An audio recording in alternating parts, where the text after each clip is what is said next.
Hola, buenas tardes.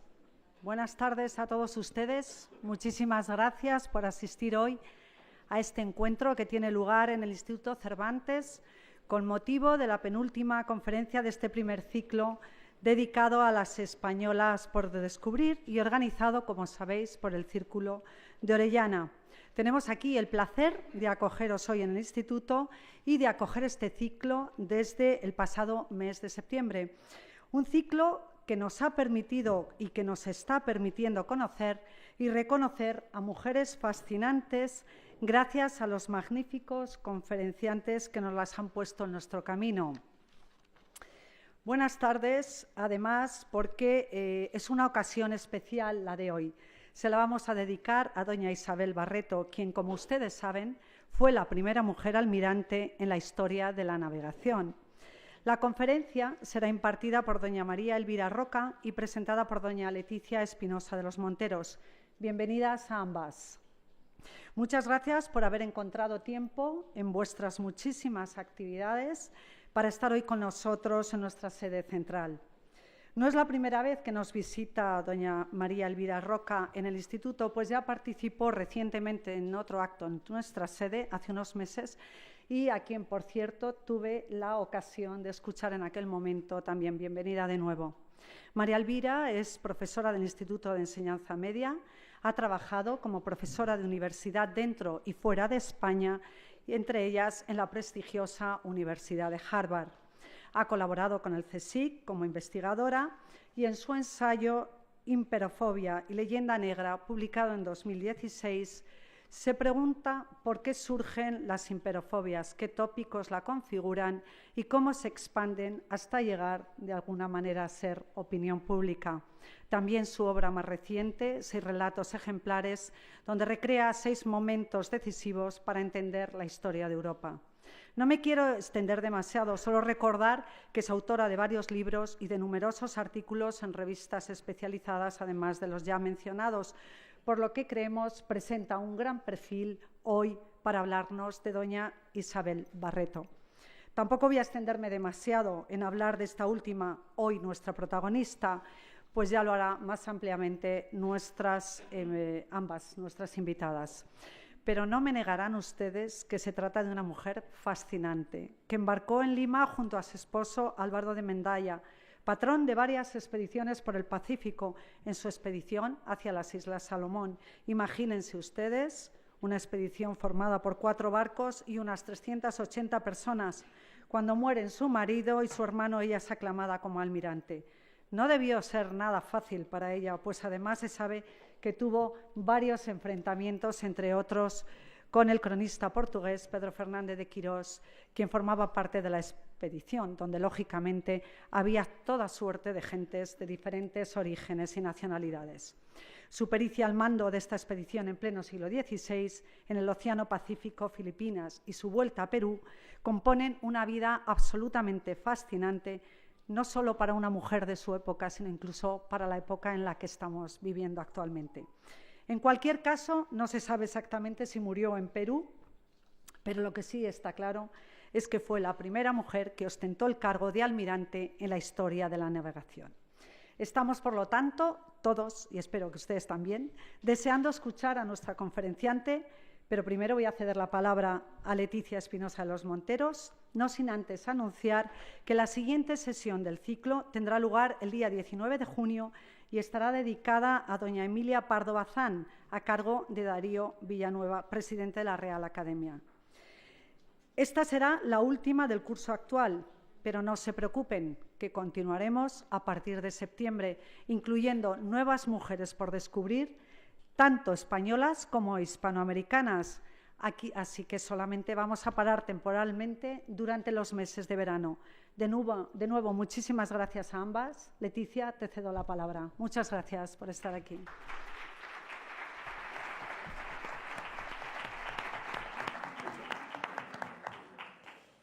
Muchas gracias, Cristina, por tus palabras.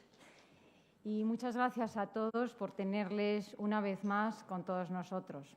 Es nuestro 8º encuentro de Españolas por Descubrir, 2017-2018, y como ha dicho Cristina el penúltimo. Seguiremos porque sabemos que todos ustedes tienen un interés en seguir descubriendo mujeres fascinantes que van entrando dentro de este ciclo de españolas por descubrir.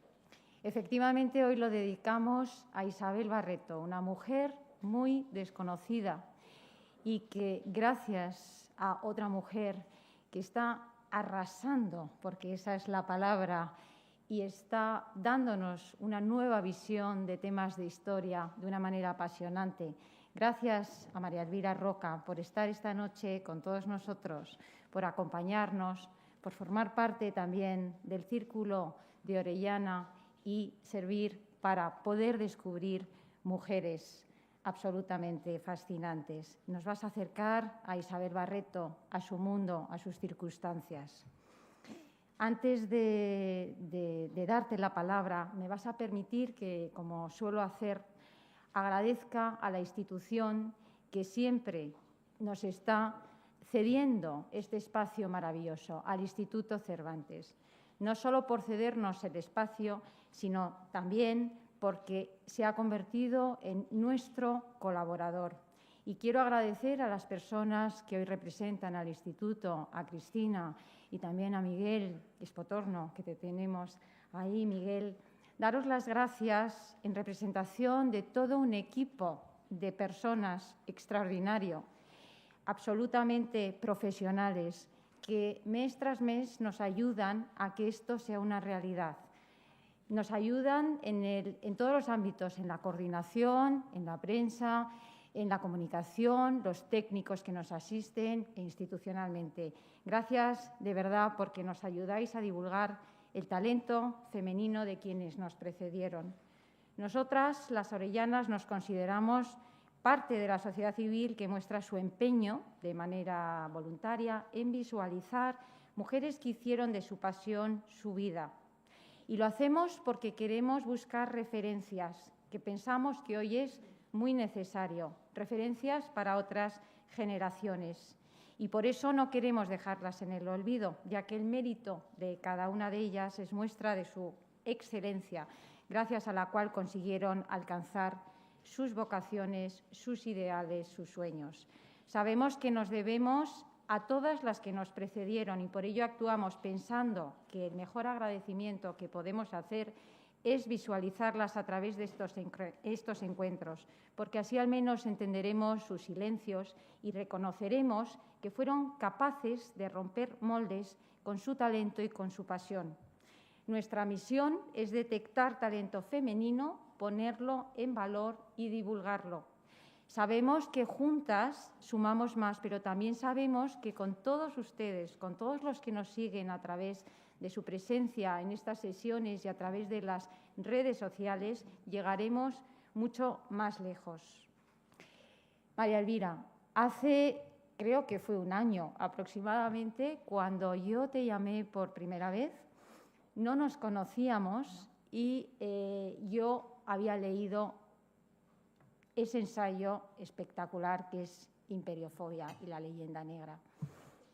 Decidí que, aunque no te conocía de nada, tenía que localizarte porque necesitaba hablar contigo para comentar este libro. Y así fue, la llamé, estuvimos, no sé, aproximadamente 3/4 de hora hablando o algo así, y te expliqué lo que era el Círculo de Orellana y te pedí formar parte de una tertulia para analizar esa obra tan impresionante. A partir de ahí fue surgiendo también una amistad, porque tengo que decirles que María Elvira es una persona tremendamente generosa y, a pesar de todo lo que nos aporta constantemente, es una persona que sabe escuchar. Imperiofobia es un libro que está arrasando, creo que lleva más de 100.000 libros. No hemos llegado. Bueno, pues casi, pero estás en la edición 21. Yo creo que va a ayudar a saber mirar de otra manera nuestra propia historia. Has levantado un interés increíble. Tenemos también ya su segundo libro que acabas de publicar. Lo hemos traído por si alguno tiene interés en adquirirlo. Y simplemente te quiero dar una vez más las gracias por tenerte con todos nosotros y estamos deseando escucharte. Muchas gracias, María Elvira.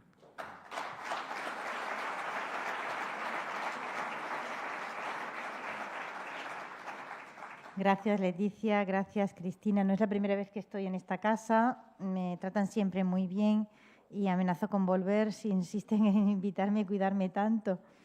Voy a entrar en materia directamente porque el asunto tiene... La vida de Isabel Barreto es conocida con muchas limitaciones. Ahora se las intentaré explicar. Pero el asunto de las mujeres en América es mucho más complejo y está relacionado con ella de alguna manera, ¿no?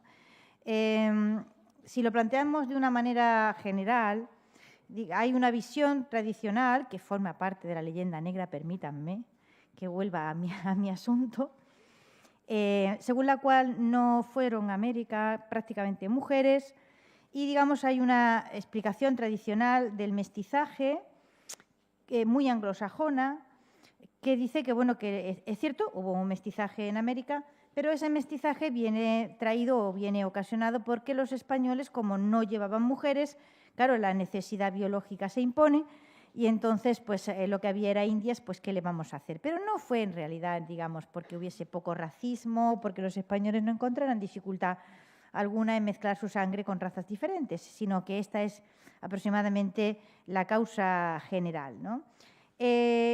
Bueno, es un planteamiento, es genial, digamos, ese planteamiento porque consigues hacer de la virtud un defecto o un pecado.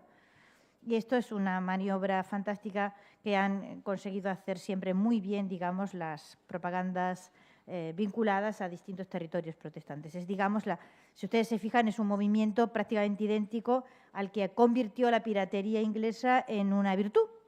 Supuestamente eran los españoles que, como impedían el libre comercio y cerraban los mares al tráfico marítimo, impidiendo la libertad, siempre la libertad. Ustedes, la palabra libertad es, como les diría yo, es una bomba de relojería. Cada vez que se la encuentren, cójanla con guantes, analícenla y procuren que no les salpique porque es lo que más muertos ha provocado en la historia del mundo. Entonces, como los españoles impedían la libertad de comercio, surgen los piratas ingleses para abrir las rutas comerciales y entonces, digamos, la piratería ya no es piratería, sino que es un acto en pro de la libertad de comercio, es una cosa maravillosa. Pues con las mujeres había pasado algo que es aproximadamente lo mismo. Digamos, hay una visión, y cuando digo una visión es que es una imagen construida, según la cual los españoles llegan a América solos y aparecen siempre reflejados como con sus morriones, con sus armas, con sus lanzas, con sus espingardas y siempre solos y nunca hay mujeres. Mientras que cuando se representa la llegada de los ingleses a América, van siempre con sus familias, sus niños, sus gallinas y es una cosa muy bonita y como de la Casa de la Pradera. Y esto es una cosa realmente interesante y no nos fijamos en cómo esas imágenes construyen nuestra visión de las cosas y hasta qué punto están aceptadas y las tenemos en el disco duro. No las hemos producido nosotros y siguen siendo las constructoras de las ideas y las imágenes que nosotros tenemos sobre nosotros mismos, pero también sobre ellos, ¿no?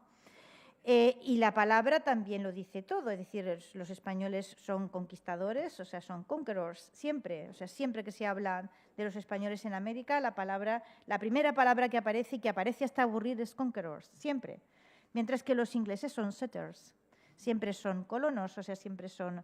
Y si me permiten, voy a enseñarles una imagen, ahora no sé cómo hacerlo, ya está, estoy enseñando la que no es, ole, no. Ahora enseño toda y todo va fatal. Leticia, ¿qué hago? A ver. Es la 1, la que he llamado 1, esta. Esto que ustedes ven aquí es una imagen, se llama, debería aparecer el nombre abajo, no sé lo que ocurrió. Se llama Jamestown and the Founding of English America y es un dibujo de James Ord, siglo XIX, está en la New York Public Library y es de un libro de texto. Ilustra la llegada en 1607 de los barcos de la Virginia Company a Jamestown, al primer asentamiento. Fíjense ustedes qué monería, ¿no? Dan ganas de irse a Jamestown. Pero resulta que no había una sola mujer. en ese primer asentamiento, y los 3 barcos que fueron de la Virginia Company, que dejaron registros. Los ingleses no eran muy partidarios de registrarlo nada, o sea, esto es una de las razones por las cuales es difícil investigar el lado malo de su historia, porque cuando hay algo malo no suele dejar testimonio documental, mientras que los españoles, con aquella cosa compulsiva de levantar actas, pues consiguieron dejar actas hasta de los últimos estornudos, en fin. No, esto es muy serio, o sea, yo lo cuento porque esto hay que echarle humor o nos morimos, pero si ustedes intentan, por ejemplo, descubrir qué pasó con la Felicísima Armada en el lado inglés, o sea, qué les pasó a los barcos ingleses y cuál fue el resultado, digamos, del paso de la Felicísima Armada por Calais, digamos, en el Canal de la Mancha, descubren que no hay documentación en el lado inglés. No hay. O sea, todo lo que se conoce de la Felicísima Armada son los cuadernos, o sea, es documentación que está en los archivos españoles. Ellos consiguieron, o sea, hasta el punto de que no te encuentras realmente, para que no se ría el diablo de la mentira, hay un cuaderno de bitácora conservado de un barco. Y se sabe, por ejemplo, que hubo daños serios en muchos de los barcos ingleses, pues porque en un momento determinado, la tarde del 8 de octubre, un barco que se echa a la mar, un barco de pesca, es apresado por uno de los barcos de la Armada de Felipe II, y entonces cuenta que han entrado a puerto barcos muy dañados. Bajo pena de muerte, ¿vale? No se podía salir a la mar a faenar ni a comerciar para que no saliera una palabra de información de en qué estado habían llegado los barcos después de los 2 o 3 primeros enfrentamientos, ¿no? O sea que si usted se quiere enterar del otro lado, pues usted no se entera de nada. Pero, en fin, afortunadamente la Virginia Company pues no dejaba de ser un negocio y no dejaba de ser una empresa. Así que había que hacer listas de pasajeros y de sueldos y de abastecimientos, etcétera, porque tenía, digamos, empresarios detrás, o sea, había gente que tenía acciones de aquello. Entonces no había una sola mujer. Pero esto es lo que año tras año y década a década y siglo tras siglo y hasta el momento presente han visto los niños ingleses y después han visto los niños americanos. Esto es de Nueva York, ¿vale? Es de un libro de texto siglo XIX. Pero si ustedes ahora, y por torpeza mía no se lo he traído porque no he sido capaz de capturar la imagen, si se entretienen en mirar y tienen el morbo de comprarlo en Amazon, se llama Perceptions, es un libro de texto, se van a encontrar, digamos, cómo se cuenta en quinto de básica, digamos, en quinto de primaria, la llegada de los europeos, ¿no? Y entonces se encuentra exactamente lo mismo. O sea, ven a los españoles y entonces la imagen que hay de los españoles automáticamente es un tío con el morrión, solo hay hombres, solo se ven hombres y armas, 2 curas al fondo y es una fortaleza. Y van a la imagen y lo que primero que se ve es una señora, lo de las gallinas no es gratuito, es que hay gallinas.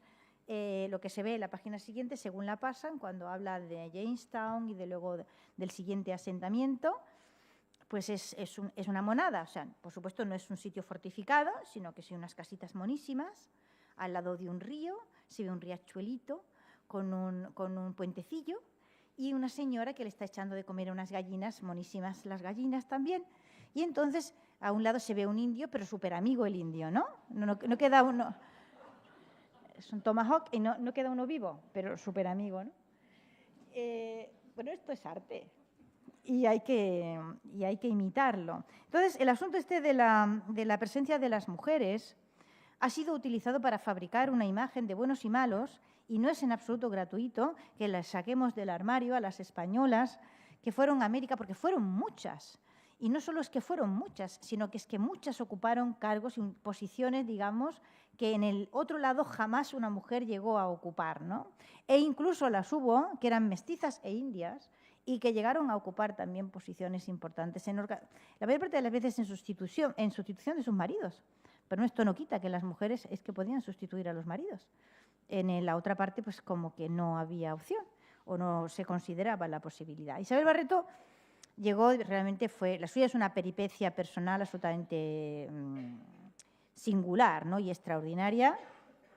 Ella debió de ser una mujer extraordinaria, si no yo no me imagino a su marido metiéndola en aquel carajal de intentar reencontrar la Salomón, ¿no? Y digo que antes decía, la vida de Isabel es conocida muy relativamente, porque casi toda la información que de ella tenemos hasta el momento presente tiene una sola fuente.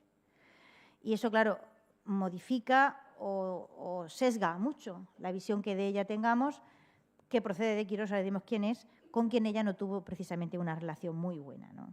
De ella sabemos pues, que nació en Pontevedra en 1567. No hay seguridad sobre esa fecha de nacimiento tampoco, ¿eh? Es posible que naciese un año antes, no mucho más, ¿eh? O sea, no hay mucha más posibilidad de, no 10 años antes, digamos, ese año arriba, año abajo. Su padre tampoco estamos seguros de si fue Francisco Barreto, portugués que fue gobernador de las Indias portuguesas. Puede que sí o puede que no. Ella aparece para la historia realmente a partir de su matrimonio con Álvaro de Mendaña, gallego también, y mucho mayor que ella. O sea, Mendaña nace en 1542 y le lleva, por lo tanto, unos 25 años, ¿eh? Que son años.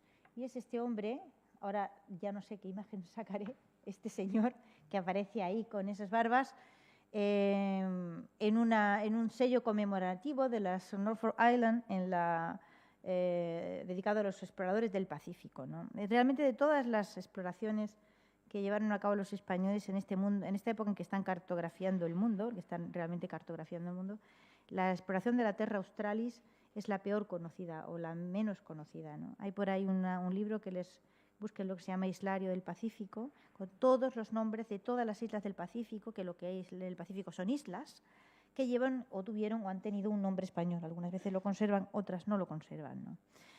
Realmente Isabel Barreto aparece para la historia, digamos, a partir de su matrimonio, ¿no? Con un hombre que era un hombre realmente excepcional. O sea, don Álvaro aparece también para nosotros en Perú ya directamente y lo encontramos junto a su tío, que es Lope García de Castro, que es presidente de la Real Audiencia de Lima en 1567.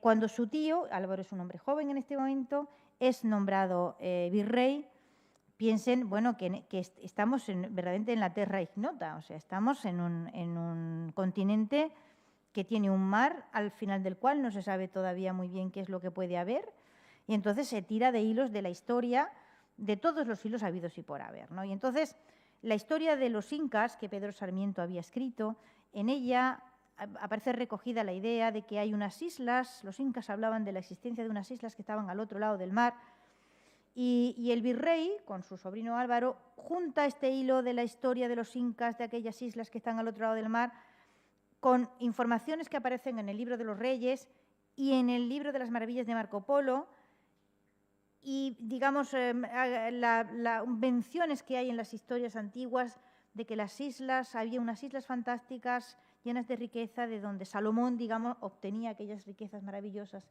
que se suponía que en su reino existían. Bueno, juntas todos estos hilos y lo que haces es tirarte al mar. O sea, ya está.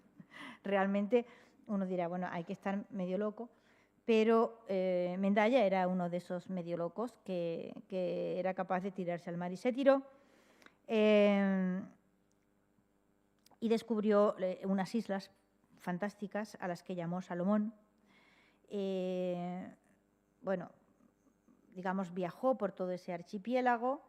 O sea, dense ustedes cuenta en este momento, digamos, él ha salido de Callao y va navegando, si ven un mapa, o sea, si ven la Tierra, va en línea recta, ¿no? O sea, porque es que había un problema con el cálculo de la latitud, pero viajando en línea recta tropieza con la Salomón y da nombre a cartografía, prácticamente 33 islas, a ellas da nombre, una de ellas es famosa porque hubo allí una batalla en el Pacífico, la de Guadalcanal, que se llama Isla del Guadalcanal porque Pedro Ortega era uno de los marinos que era de un pueblo de Sevilla, que es Guadalcanal, ¿vale?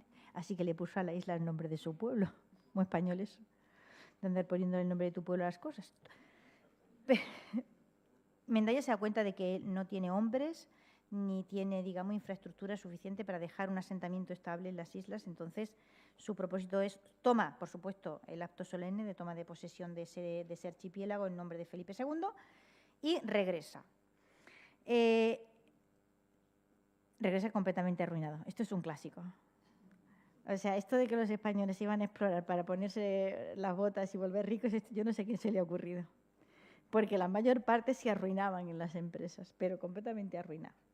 Y entonces, aunque él, digamos, había tenido, digamos, lo que hoy diríamos, un cierto apoyo oficial, en realidad era su propio pecunio el que él había puesto en aquel negocio que no era más que un negocio de exploración, en realidad, ¿no? O sea que empieza la pesadilla de intentar conseguir financiación para un segundo viaje de exploración con la idea de conseguir, o sea, de poder dejar un asentamiento estable en la Salomón. Y que al menos, si no se había llegado a la Terra Australis, que era lo que estaba justamente al otro lado, por lo menos hubiese un camino en medio. Bueno, ya estaba Filipinas ahí. Filipinas tenía una ventaja grande y es que era fácil encontrar las Filipinas. Y esto no era pequeña, es que el Pacífico es muy grande. Mírenlo de verdad, y es medio mundo es ese mar, ¿no? Es gigantesco. Y tener, digamos, varios sitios seguros en los que uno vaya allí y sepa que aquello está allí, pues ya es una gran cosa. Entonces, su tío ya no es virrey, él ya no tiene, una parte grande de su patrimonio se ha ido a la aventura con la primera expedición y viaja a la península para intentar encontrar, digamos, financiación, apoyo oficial al segundo viaje de exploración y consigue que firmar, y este documento se conserva, el 27 de abril de 1576, yo tenía que habérselo traído, está en el archivo de la Marina, perfectamente bien conservado, pero el archivo no se abre. O sea, la imagen que yo les traía ha sido imposible abrirla y las que me han reenviado tampoco. Pero bueno, son esas capitulaciones firmadas entre Felipe II y Álvaro de Mendaya para la conquista y evangelización de las islas, o sea, el poblamiento de esas islas. A partir de... Pero bueno, entiéndame, Felipe II, digamos, como que le da la concesión, o sea, vete a la Salomón y vale, bien, pero no le da un duro. O sea, hijo, te concedo, yo capitulo, te entrego las islas para que tú adelantado y lo que quieras, pero te financias solo. La corona no te financia. Con lo cual, claro, ahora quédate en la península y busca gente. Esto también me hace muchísima gracia la idea aquella de que, digamos, los movimientos por los mares de los ingleses eran todo a puro esfuerzo privado, digamos, y empresa privada, y lo de los españoles como que andaban todos dependiendo del erario público, disparate mayor no cabe, o sea, la vida arruinándose y tomando y préstamos y creando sociedades para poder financiar las empresas de exploración. Es que se nos ha olvidado que la primera de todas fue el resultado de empeñar una reina las joyas que tenía, ¿de acuerdo? Se nos ha olvidado. En este momento en que Álvaro de Mendaya firma las capitulaciones con Felipe II, Isabel Barreto tiene 10 años. Y él tiene ya una experiencia de la vida y una experiencia como explorador. Tarda 3 años Mendaya en encontrar financiación y por fin consigue embarcarse de nuevo para América, iniciar la construcción de los barcos. Esto de los barcos era tremendo. Es que los barcos para el Pacífico había que construirlos en el lado de allá. Y no era fácil, digamos, la construcción de esos navíos, digamos, que no eran exactamente los mismos que servían para la navegación a este lado o sea, para el Atlántico. En Panamá está el astillero de los hermanos Alvarado, que fueron, digamos, los primeros que tuvieron coraje para invertir en barcos para la navegación de un océano que no tenía fin en aquel momento. Y empieza, digamos, esa construcción. En ese momento, digamos, es cuando llega a Lima el virrey García de Mendoza, marqués de Cañete, y su esposa, que se llama Teresa de Castro y es gallega, como nuestra señora Barreto, ¿no? ¿Llega ella como dama de la virreina o ya estaba allí? Pues no lo sabemos realmente. Ella aparece para la historia ya en este momento. Su vida desde el nacimiento hasta ahí prácticamente no la conocemos. Y es al lado de Mendaña como esposa suya, con una diferencia de edad muy importante. O sea, cuando se casan ella tiene 19 años y él tiene 44. Son años. Sin embargo, es un matrimonio que desde el principio funciona muy bien. O sea, funciona muy bien, se complementan los dos muy bien y desde el primer momento cuando él ya tiene, o sea, porque tarda 5 años Mendaña, a pesar de que hay que construir los barcos, en fin, esto de echar barcos al Pacífico no es una cosa que se hace en 5 minutos y tarda Mendaña 5 años.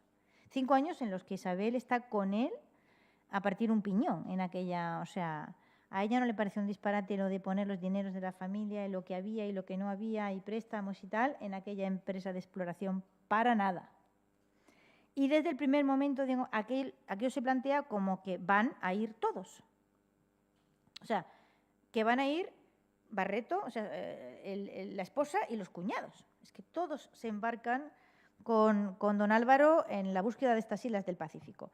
Pero claro, con ellos va más gente además, porque son 368 personas y de estos, a partir de este momento sí hay documentación. Y ahora les cuento el porqué de este asunto de la documentación.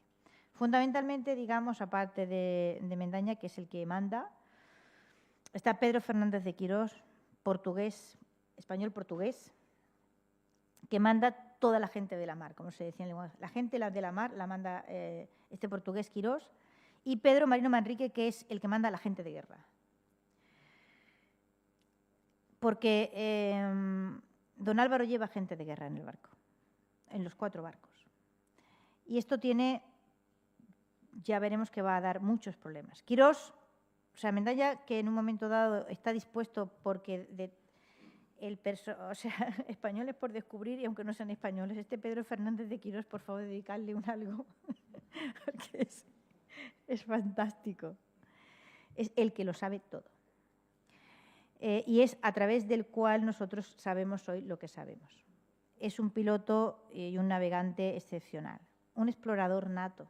O sea, se pasó la vida, uno suma las veces que fue de Europa a América y luego de América a Filipinas y a las turquesas y al Pacífico, yo qué sé, y le da varias veces la vuelta al mundo, así como y se muere joven encima. O sea, es una cosa tremenda este Quirós. Pero Quirós se niega a mandar los barcos porque no quiere mujeres a bordo. Quirós tiene 2 condiciones. Si él manda, primero, no van mujeres ni va gente de guerra. O sea, no acepta más que 4 o 5 arcabuceros y eso con muchas limitaciones. La gente de guerra le da problemas. No las domina, no las controla bien. Y entonces él lo que quiere es buenos navegantes y buenos profesionales de la mar, y lo que quiere es sus cartas en condiciones y gente muy profesional que le ayude a él en lo que él está haciendo. Y luego ya que si alguien quiere poblar aquello, pues que pueble lo que quiera. Pero él va a lo suyo, y lo suyo es explorar y descubrir y cartografiar y encontrar caminos por los mares, ¿no? Si es el tío de verdad es un máquina, o sea, es una cosa asombrosa. No les voy a contar aquí porque no es el asunto de esta isla, pero Fernández de Quirós es un personaje de estos que hay que sacar urgentemente del armario, ¿no? ¿Que por qué conocemos todo esto? Pues lo conocemos porque Pedro Fernández de Quirós no era un hombre rico, pero los había más pobres que él. Y entonces va siempre con él alguien que es su secretario, que es un sevillano que se llama Luis Belmonte Bermúdez, que es un poeta con obra conocida, relativamente importante, un autor teatral. Si se entretienen en mirar en la Biblioteca Virtual Cervantes, se encontrarán un montón de obras de teatro de Belmonte Bermúdez. Y Belmonte Bermúdez es el que va detrás de Quirós levantando acta de todas las cosas que pasan.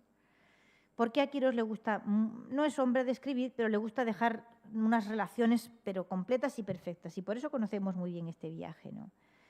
Y Luis Belmonte Bermúdez tiene además el detalle de hacerse con el cuaderno, digamos, del anterior piloto mayor que había ido con Mendaña en el primer viaje cuando habían llegado hasta la Salomón. Y entonces recopia ese texto y él continúa, digamos, a partir de la segunda exploración, ¿no?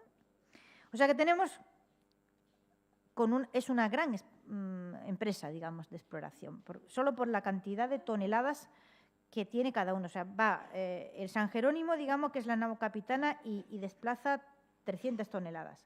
Es un gran barco. Con 300 toneladas va también la nao Almiranta, que es la Santa Isabel, otro barco muy grande. Y con más pequeñas, con 40 toneladas, la galeota San Felipe y la fragata Santa Catalina. En total son 368 personas, varias mujeres a bordo, y salen del puerto peruano de Paita, ¿no? Estamos hablando de que en un momento atraviesan el Pacífico, estos son como 9.000 kilómetros, y ahí avistan unas islas que empiezan a explorar, y al poco tiempo Mendaña comprende que no está en las otras islas que él está buscando, las que él llamó la Salomón, explora por ese territorio, explora por esos mares y finalmente decide llamar a esas islas las Marquesas. Bueno, pasan cosas. A partir de este momento, digamos, claro, esto es una exploración difícil, condiciones difíciles, mucha gente, muy poco espacio. Quirós es muy suyo y el maestre de campo también es muy suyo. Y empiezan los enfrentamientos entre Quirós y el hombre que gobierna, digamos, la gente de guerra, como se llamaba, ¿no? Bueno, pero hasta este momento no es nada grave, digamos, simplemente. Claro, ustedes tengan presente que esto lo conocemos a través del secretario de Quirós, ¿vale? Con lo cual, nuestra visión está absolutamente sesgada por lo que quién es el que le paga a Belmonte. Lógico, ¿no? Pasan cosas muy curiosas que la cuenta bien Belmonte, porque sabe contar, sabe escribir, ¿no? Que es, por ejemplo, el primer avistamiento de una isla, de una de esas islas del Pacífico, hechas con un volcán en medio y echando humo, ¿no? Esto no se había visto hasta ese momento, lo describe como buenamente puede Belmonte aquello, el pavor, porque pasan alrededor, que les inspira eso de ver una isla echando humo continuamente y saliendo explosiones por la parte alta y Mendaya, que es un hombre muy religioso, comprende que puede que se hayan desviado más de lo que pensaban y decide hacer confesión general a todo el mundo por si morimos todos. Y pone en fila a todas los curas, todo el mundo a confesarse por si no vemos amanecer al día siguiente. Es muy majo Mendaya, ¿no? En la más grande de estas islas, que llaman Isla de Santa Cruz, hacen la primera parada y hay, bueno, para hacer aguada y descansar y, en fin, un poco de alimentos frescos y esas cosas, ¿no? Realmente Quirós se ha desviado 400 kilómetros solamente. Solamente 9.000 kilómetros por el mar desconocido, pero claro, él no sabe que se ha desviado solo 400 kilómetros, ¿no? En esta isla, digamos, pues se hacen, digamos, viviendas razonablemente estables y hasta una pequeña iglesia. Don Álvaro hace filigranas para intentar que Quirós y Manrique aquello no pase a mayores, el enfrentamiento que tiene, digamos, porque, claro, de Manrique depende toda su gente de guerra, pero del portugués depende, o sea, toda su gente de mar. Con lo cual, ya ambas partes necesita. Así que intenta que los dos hombres que están directamente bajo su mando no se maten entre sí. Esto va a ser muy difícil de conseguir, ¿no? Él, por de pronto, que es un buen administrador y es un buen político, empieza sus relaciones con la población indígena de la isla de Santa Cruz, consigue, digamos, llevarse bien con el cacique Malope y intercambiar lo que haya que intercambiar, o sea, naipes y espejos y a cambio, pues, normalmente de alimentos, o sea, de alimentos frescos y de carne de caza, etcétera. Describe con muchísima gracia Belmonte el éxito atronador de las tijeras, o sea, ni los espejos ni nada en el mundo, donde se pongan unas tijeras, hacen cualquier cosa, el invento de las tijeras deja a los indígenas completamente asombrados. Y claro, es que no había más, entonces todas no se le podían dar, pero estaban dispuestos a lo que fuese a contar de conseguir tijeras. Es que, claro, las tijeras tienen su aquel. En fin, hay un momento en que uno de los barcos se ha perdido antes de llegar a Santa Cruz. Y entonces Mendaya, que cree que la situación entre sus dos hombres problemáticos está medio controlada, manda a uno de los hermanos de Isabel a buscar al barco que se ha perdido, que es la Santa Isabel, ¿no?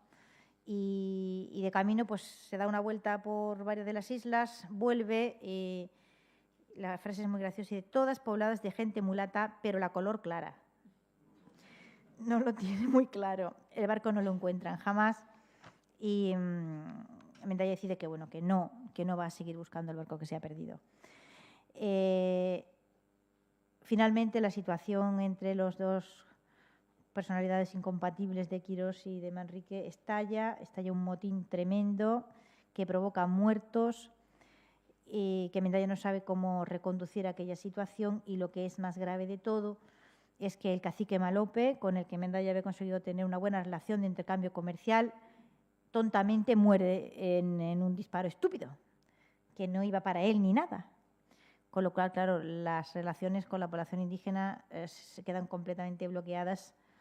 Y aunque Mendaya reacciona con mucha inteligencia, es decir, o sea, aunque ha sido un accidente, manda a justiciar al autor del disparo de arcabuz que ha matado al cacique para mostrar a la población indígena que, digamos, su voluntad es buena y que ellos no vienen con malas intenciones. Pero aún así, digamos, la situación se le va de las manos, entre otras cosas porque ya trae malaria de la navegación, o sea, de antes de llegar a Santa Cruz, y él se da cuenta que se muere. Y entonces, en esta coyuntura tremenda de la población indígena muy indispuesta y muy agresiva, sus dos hombres no puede dejar al mando a ninguno de los dos porque se matarían entre sí, es cuando decide nombrar a Isabel. La frase del testamento es: nombro a doña Isabel Barreto, mi legítima esposa, gobernadora y heredera universal y señora del título del marquesado del que del rey nuestro señor tengo, y muere el día siguiente, 18 de octubre, ¿no? En ese momento, digamos, Isabel queda como gobernadora general y su hermano Lorenzo como almirante. Van sus dos hermanos. Pero es que Lorenzo muere a los pocos días de un flechazo también extraviado, y entonces ya es cuando nombra a su hermana almirante, y entonces ya ella acumula sobre sí, es gobernadora, almirante, y tiene todo el mando sobre la gente de mar y gente de guerra, acumulando sobre su persona una capacidad de mando absolutamente desconocida para aquella situación. El asunto es que ella consiguió mantenerse al mando de aquella expedición durante todo el tiempo que duró la vuelta a Filipinas, porque está claro que en Santa Cruz no se pueden quedar.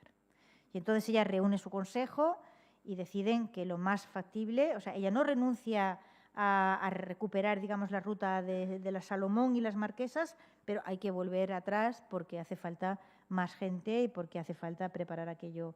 Es un viaje larguísimo, ¿no? Y entonces es cuando hay que ver que Quirós es un genio. O sea, porque Quirós, que no sabe exactamente dónde está, consigue enfilar a Filipinas y llega sin un titubeo a Cavite, Cataplof. O sea, no costea ni titubea, sino en línea recta. Es una cosa maravillosa. El dominio que tiene el portugués del mar, ¿no? Es un piloto verdaderamente excepcional, ¿no? Ella ha llegado a Filipinas ya viuda, evidentemente. En Filipinas ya hay un gobernador y hay un asentamiento estable. 2 barcos se extravían. O sea, es Quirós el que llega, digamos, en línea recta hasta Cavite. Los otros 2 barcos, uno de ellos en Barranca, y lo encontrarán después con toda la tripulación muerta, y otro de ellos acaba en Mindanao, donde ya hay un convento de los jesuitas que es... Había españoles por todas partes, increíble. O sea, uno se pierde con el barco y resulta que te encuentras a un convento de jesuitas a 40 kilómetros. Es una cosa... Qué capacidad de dispersión, ¿no? Estas cosas que no las pensamos en film, decían, pero vamos, ¿qué posibilidades había? Pues ya había un jesuita allí. Los atienden muy bien. Vienen enfermos, con escorbuto y de todo. El gobernador de Filipinas se ocupa de realmente de ponerlos a todos en razonables condiciones de volver a ser, porque es que ahora hay que atravesar otra vez el mar para volver a Perú, ¿no? Claro, todo el tiempo que Isabel Barreto gobierna la expedición, está escribiendo Bermúdez por orden de Quirós. Y es lo más que conocemos de ella. Con lo cual, claro, los epítetos: es déspota, es autoritaria, es cruel, en fin, Quirós no se lleva con ella mal. Lo siguiente, ¿no? No la puede soportar. Primero, es muy contrario a que las mujeres manden en un barco, pero sobre todo que una señora que realmente, y esto hay que reconocerlo, de la mar, lo que es la mar, saber no sabe nada, mande en aquella expedición, siendo él de verdad el que sabe por dónde va y a dónde va, pues la verdad es que hay que entender que a Quirós aquello le subleva un poco y no se recata. Y su secretario escriba tampoco se recata. Y entonces, claro, hay cosas, por ejemplo, que él las cuenta como un acto de enorme crueldad, pero que luego le reflexionas un poco y dices, bueno, pues a lo mejor quizás esto no era crueldad, porque él cuenta como uno de los gestos más tremendos de ella, cuando antes de entrar en Cavite, se acercan a la costa para hacer aguada y, bueno, hay que entender la de semanas que lleva esta gente sin beber agua en condiciones, sin comer comida en condiciones, con el agua muy racionada, con la comida muy racionada. Se han muerto 50 personas desde Santa Cruz hasta las Filipinas, que se dice pronto, uno atrás de otro. Y entonces la gente, claro, está desesperada, ¿no? Pero Isabel prohíbe absolutamente, excepto a la gente, que ella ordena que vaya a hacer la aguada y que vaya en busca de alimento, prohíbe a todo el mundo bajar a tierra. Y entonces la desobedece un hombre, un marinero, que lleva a su mujer y a su hijo. Pues porque su mujer está desesperada y su hijo está desesperado. Y entonces pues desobedece y ella lo condena a muerte. En fin, hay un momento ahí muy tremendo en el que Quirós y los dos curas que quedan vivos y tal intentan convencerla de que no lo mate. Y le cuesta trabajo a Isabel Barreto ceder. Y le cuesta ceder porque ha perdido varios hombres en atracones de comida sin control. Y entonces tiene poca gente para gobernar los barcos y sabe que muy probablemente la mayor parte de ellos, ella ya conoce a su tripulación, sabe a qué hombres puede mandar a tierra, cuáles van a ser capaces de aguantarse la sed y beber despacito y en condiciones para no provocarse un cólico que los deje secos allí, o se tienen a comer lo primero que pillen y terminen reventando. Entonces, en una aguada anterior ya habían muerto varios hombres de esa forma, que es cuando ella decide aquella ley tremenda de la pena de muerte a todo el que la desobedezca y baje a tierra sin que ella lo autorice. Esto Quirós nos lo cuenta como es que era ella muy tremendamente déspota, bárbara y etcétera, pero hay que entender la situación en la que está y que si uno la ha desobedecido y no pasa nada, pues la van a desobedecer todos los demás y entonces se puede encontrar con una buena cantidad de muertos y el barco que ya no tiene gente suficiente para marear, ¿no? Es que, en fin, quiero decir que todas las informaciones que tenemos de ella vienen de esa fuente. Es evidente que ella tenía que tener muchísimo carácter porque si no su marido, 25 años no lo olvidemos, más joven que él, nunca lo hubiera metido en aquel berenjenal y no le hubiera dejado aquella responsabilidad si no lo hubiera visto capaz de hacerlo, evidentemente no. En fin, todo el mundo se repone y se medio arregla la salud y se vuelve a Perú. Pero entre medias Isabel se ha vuelto a casar, o sea, es que ha permanecido mucho tiempo en Filipinas y allí ha conocido al sobrino del gobernador, que será su segundo marido. Ella, digamos, espera un año, el año de luto, y inmediatamente que el año se cumple se casa con este hombre más de su edad que su primer marido. Y es en Filipinas donde se la empieza a llamar la reina de Saba, apelativo, digamos, que tendrá luego toda su vida por aquello de que viene de las Islas Salomón, ¿vale? O que supuestamente es la reina o la gobernadora o la adelantada de las Islas Salomón. Fernando de Castro, que es este segundo marido de Isabel, se casa con ella, pero ella, digamos, tiene sus condiciones, es decir, no, yo voy a seguirla, o sea, yo vuelvo a Salomón, vuelvo a Salomón, hay que encontrar la Terra Australis, que era, digamos, el objetivo de Mendaya, encontrar esa Terra Australis o el camino hacia esa Terra Australis, y su nuevo marido se compromete a ayudarle en este objetivo, y a partir de este momento las informaciones que hay sobre Isabel ya empiezan a ser muy escasas, toda vez que perdemos el diario de Bermúdez, que sigue a su señor, que es Quirós, es el portugués, y solamente cuando Quirós y Isabel tropiezan, y tropiezan varias veces, porque Quirós, digamos, tiene clarísimo que va a volver a las Marquesas y va a volver en busca de la Salomón y a abrir la ruta de la Terra Australis, que es lo que él quiere, ¿no? Entonces, vuelve, o sea, llega a Lima y de Lima marcha a España inmediatamente porque él está convencido de que va a encontrar, otra vez, financiación y un modo, digamos, o sea, él es un hombre con una gran experiencia, realmente más experiencia que él en la navegación pacífica, no la tiene nadie en ese momento, y está seguro de que le va a ganar la partida a Isabel Barreto y se la gana. O sea, realmente se la gana. Consigue esa financiación, consigue regresar con capitulaciones. Bueno, él desde luego se lo trabaja. O sea, viene a España, no le hacen mucho caso, porque realmente, o sea, Felipe III ya no quiere abrir más ya digamos, el abanico de exploraciones. O sea, ya la corona, la monarquía católica no puede tragar más tierra ya. Aquello no se puede, no hay gente. Y entonces se intenta frenar un poco y vamos a consolidar lo que vamos teniendo y vamos a controlar esto, porque es que si no esto se nos va a ir de las manos completamente, ¿no? Y entonces Quirós pues se va a ver al Papa e intenta convencerlo de que esto es otro descubrimiento de América, o sea, esto es otro... Y el Papa lo escucha con atención y Clemente VIII le hace una carta muy sentida para que Felipe III lo escuche y, en fin, le proporcione medios para comenzar esta nueva exploración, ¿no? Y es él el que consigue salir adelante, digamos, cuando él regresa a Perú y se encuentra con que bueno, Isabel Barreto y su marido tienen conocimiento de ese viaje que ha hecho y que viene, digamos, con autorización firme, ¿no?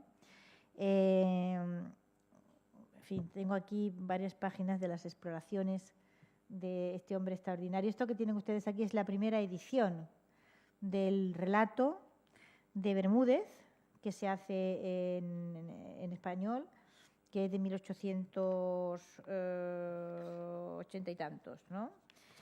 No se crean que hay tantas investigaciones sobre ella ni sobre su... O sea, el texto que mejor se pega y recoge los datos que tenemos de Isabel Barreto sigue siendo de Bosch Barret, doña Isabel Barreto, adelantada de las Islas Salomón, desde el 43, ¿eh? Y desde entonces no ha habido, digamos, investigación documental en firme sobre el personaje. Los últimos datos que tenemos son el viaje, digamos, esto es Barreto y Quirós, a ver quién se lleva el gato al agua del derecho a explorar la Terra Australis. Ella viaja a España y a partir de ahí, digamos, se nos pierde su pista porque ya no encontramos documentos sobre ella.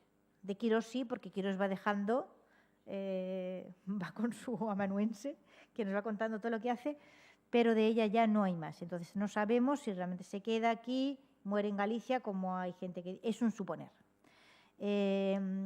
O se va a Lima, ya tiene propiedades allí de su primer marido, y muere allí. Realmente ya todo es lo que queramos decir que nos parece que sucedió, porque realmente yo estoy completamente... O sea, Isabel dejó seguro testamento. Debe de haber documentos de testamentaría sobre ella, probablemente en Lima o quizás en los personajes de este tipo. Es que hay que montarlos, o sea, es que hay que investigarlos y es muy latoso porque uno no encuentra a la primera los documentos que busca y entonces es muy trabajoso.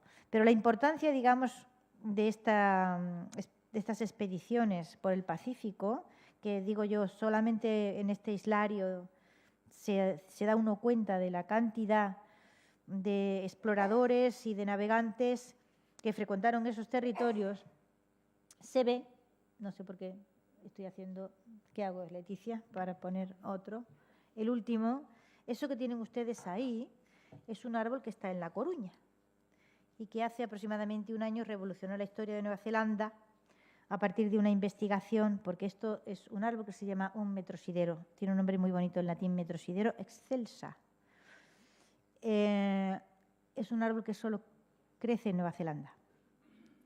Y hace como un año así, bueno, apareció en los papeles, en la prensa escrita y tal, el revuelo que se había ocasionado en Nueva Zelanda cuando un investigador había dado a conocer que mucho antes del viaje de Cook y de la fecha oficial en que supuestamente la Nueva Zelanda fue encontrada, digamos, y puesta en el mapa, antes habían estado allí navegantes españoles o portugueses Y una de las pruebas de esta era, aparte del hecho de que hay rasgos físicos en determinadas islas, las Vanuatu, etcétera, que son claramente producto de mestizaje, seguramente de náufragos que se quedaron allí, se mezclaron con la población, pero está claro que alguien volvió. Alguien fue a Nueva Zelanda y volvió. Y trajo ese árbol, que es uno de los metrosideros más antiguos que hay en el mundo. No se le ha podido fechar exactamente la vida porque para hacerlo la dendrología, saben que el sistema hay que perforarlo, ¿no? Y el árbol es tan viejo que está protegido y entonces no se ha concedido, tampoco es cuestión de matar al metrosidero para saber lo viejo que es, pero, en fin, se sabe lo suficiente como para tener claro que es uno de los metrosideros más grandes y más viejos que hay en el mundo y que probablemente supera en más de un siglo la fecha oficial de datación, digamos, del descubrimiento de Nueva Zelanda. Esa parte, digamos, de la historia de España, de la exploración del Pacífico, es poco y mal conocida y realmente merecería más investigación y más atención porque la cartografía, digamos, que los españoles hicieron en aquel momento del mundo, pues es la que oficialmente existió en el mundo. Fíjense el detalle, por ejemplo, Quirós, cuando, y con eso termino, cuando, digamos, hoy día diríamos la administración, ¿no? Cuando la monarquía no quiere ya financiar más empresas de exploración si el objetivo de esas empresas es el establecimiento de, o sea, explorar por explorar y conocer, pero explorar para establecer asentamientos estables no, porque ya costaba mucho las Filipinas, ¿no? Bueno, pues hay un momento en que a Quirós nadie se atreve nunca a decirle que no a Quirós. O sea, a Quirós se le dan largas, se templan gaitas con él y se le mantiene bien, digamos, aseadamente y con decoro, porque nadie quiere que Quirós cuente dónde están las Salomón. Y el secreto de las Salomón y las marquesas pues se mantuvo tan bien que hasta que Cook en 1774 no llegó allí, se consiguió mantener el secreto de dónde estaban esas islas. Porque si los españoles, digamos, no conseguían establecer pueblos y ciudades porque aquello quedaba lejos, lo más importante de todo era que no cayesen en manos de los ingleses. Y fíjense la diferencia, son 2 siglos manteniendo el secreto de las rutas marítimas que a través del Pacífico permitían ir de un sitio para otro. No está mal, digamos, para ser topes como hemos sido toda la vida para estas cosas del secreto y de la ley del silencio, no está nada mal. En fin, no sé si quieren ustedes preguntar algo con respecto a Isabel. Estaría bien que le dedicáramos una buena investigación al personaje. Yo estoy segura que debe de haber de ella documentación en Galicia o en Perú que está por descubrir. Y muchas gracias.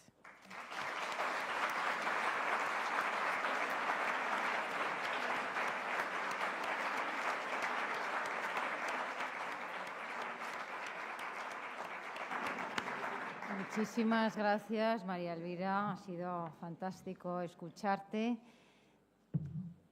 Nos apuntamos, el testamento de Isabel debería de aparecer. Creo que es una de las obligaciones que tenemos que tener en cuenta para intentar la búsqueda de documentación en las testamentarías normalmente sí. Da buenos resultados, ¿no? Normalmente da buenos resultados porque en el momento en que alguien tiene una cierta propiedad, digamos, sí. Hace testamento. Claro. Y entonces Isabel tenía ciertas propiedades y lo razonable es que testara, ¿no? A un lado o al otro del Atlántico. Lo intentaremos. Yo nos va a facilitar algunas preguntas, si quieren ustedes, como otras veces hacemos.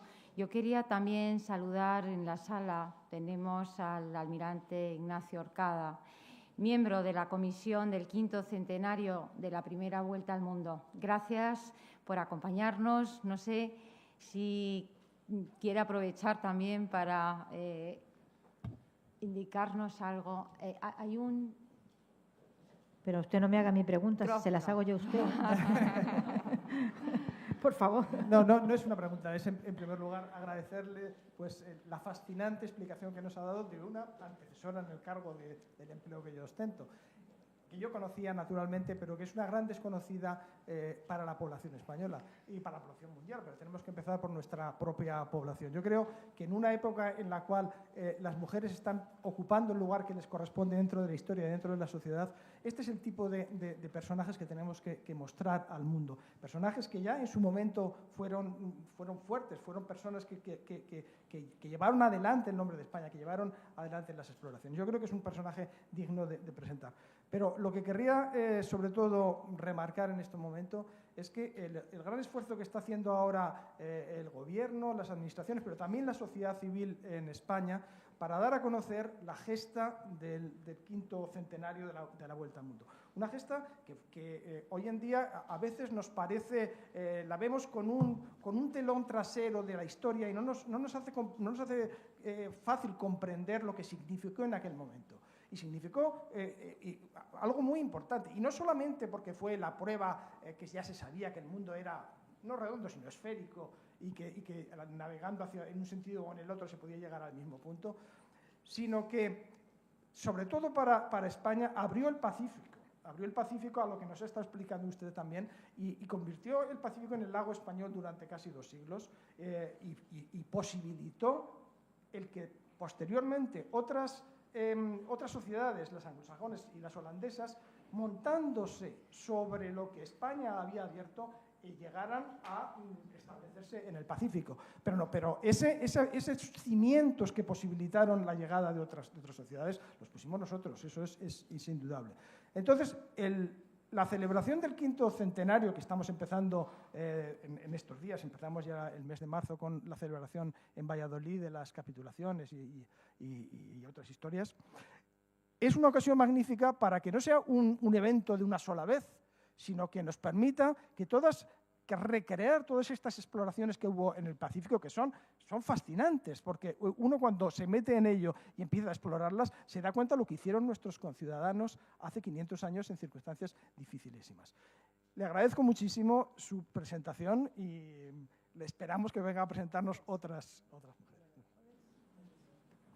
Bueno, sí, me recuerdan aquí ahora mismo, estamos empezando en el 5º centenario a tocar los puntos que la expedición de Magallanes y Elcano abrió. El primero de ellos va a ser, lógicamente, Guam.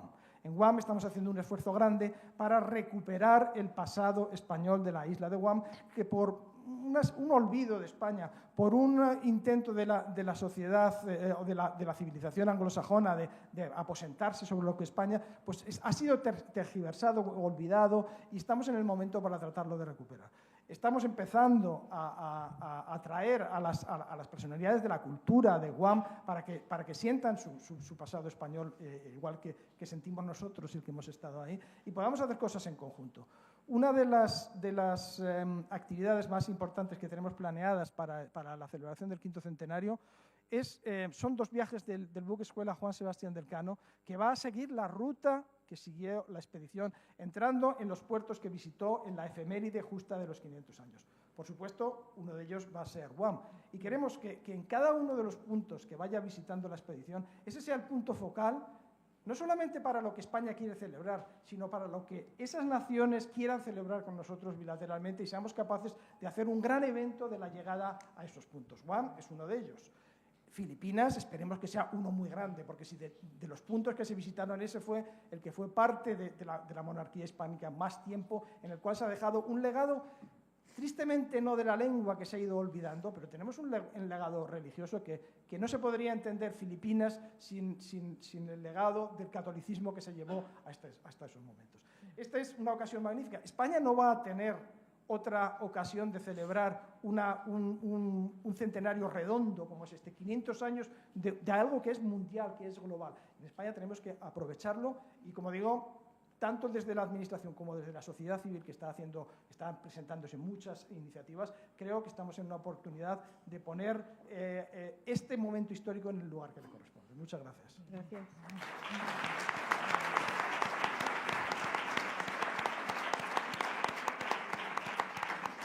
Gracias, almirante. No sé si hay alguna pregunta en la sala. Sí, le pasan el micrófono. Hola, sí. Felicidades a ambas, principalmente a la oradora. Me ha parecido fabuloso comprobar que es tan interesante y documentada documentalmente y tan ameno escucharla como leerla. No me quedan claros dos asuntillos. Uno, si en el viaje de Marras en que enviuda salieron de Perú y se trataba de volver a Perú. Hoy. Filipinas, y de Filipinas volvieron a Perú. Pasa un tiempo largo en Filipinas, reponiéndose todos los marineros y en fin, los escorbutos, etcétera. Vale, y ahí es donde conoce a su segundo marido y está en Filipinas tanto tiempo que da tiempo a casarse otra vez después de un año de luto. Correcto. O sea, que en Filipinas pasó tenía su sentido tiempo largo, sí. Y la gran duda que tengo es si finalmente la almirante Barreto perdonó la vida al marinero que desobedeció. La perdonó. Bueno, no sabes cómo me voy a dormir de contento esta noche con la noticia. Muchas gracias.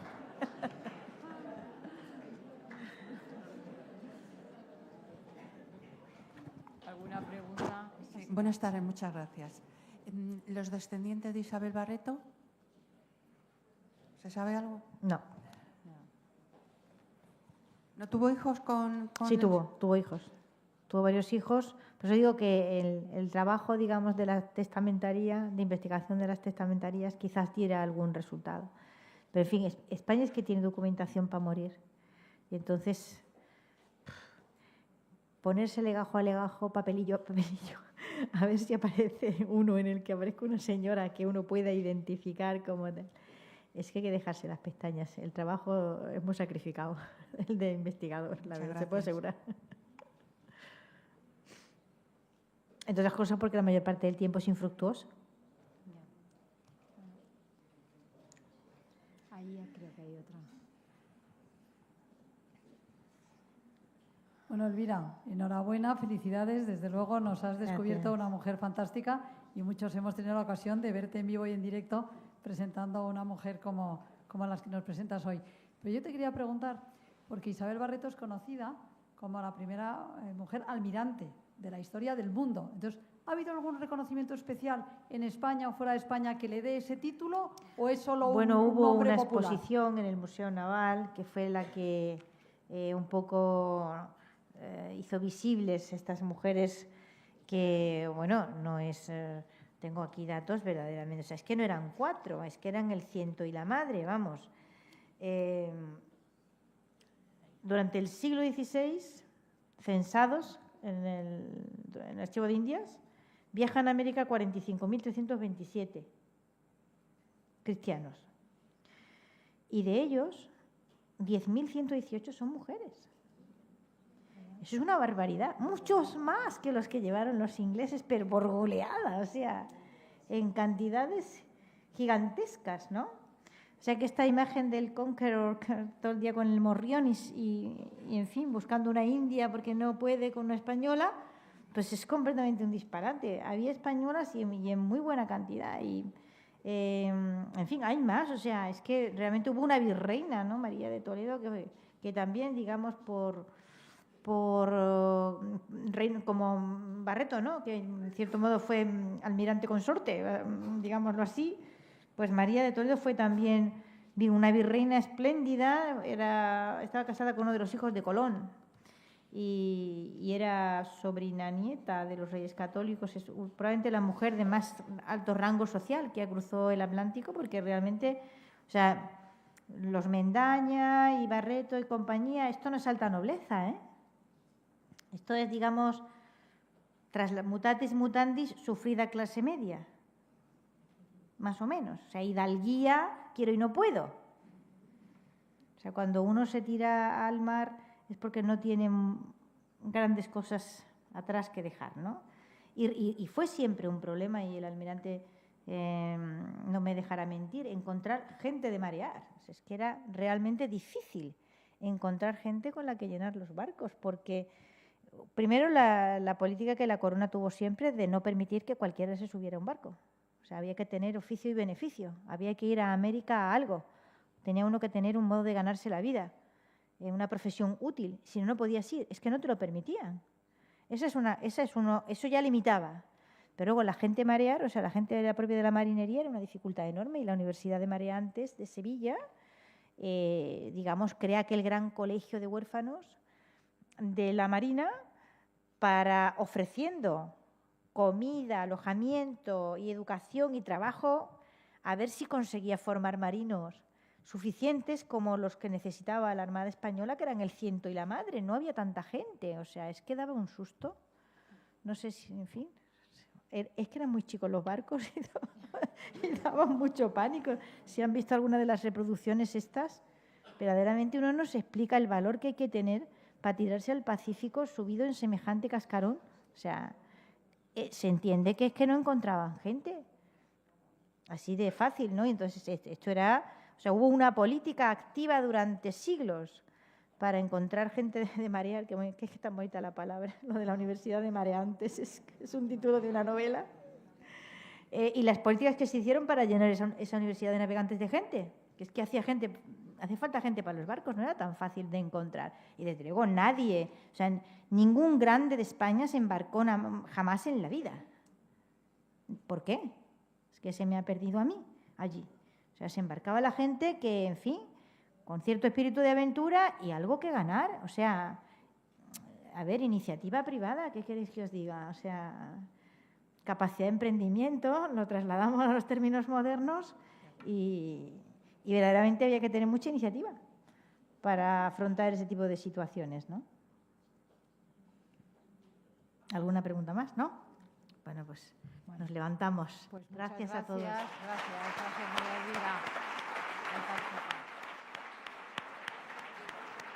Elvira.